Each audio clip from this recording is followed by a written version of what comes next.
to show you how the question and answer primitives work. These primitives will help you engage people trying your project.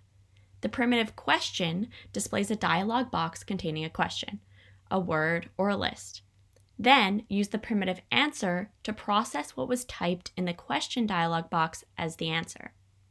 Let's see how question and answer work. Type this in the command center, and don't forget the square brackets. Question: are you having a good day? A dialog box will appear with that specific question and an empty field for an answer. Put an answer in like yes, then click OK, and nothing happened. You need to use the primitive answer to process your yes answer. Now in the command center, type if answer equals yes, say great, on the same line as question, are you having a good day? Press enter, and then the dialog box appears. Now type yes in the empty field and click OK. Great. Did you hear it? Now add this on the same line as the two previous instructions.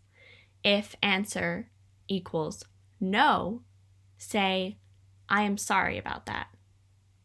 Run the question again and type no for the answer.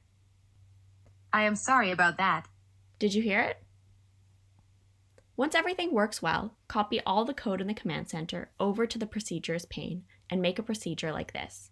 You can put the question and the two ifs on different lines to make it easier to understand. To Q&A example, question, are you having a good day? If answer equals yes, say great. If answer equals no, say, I'm sorry about that. End. Now add a button to your work area and type an informative label. Next, select Q&A example in the on-click field. Test it by clicking on the button.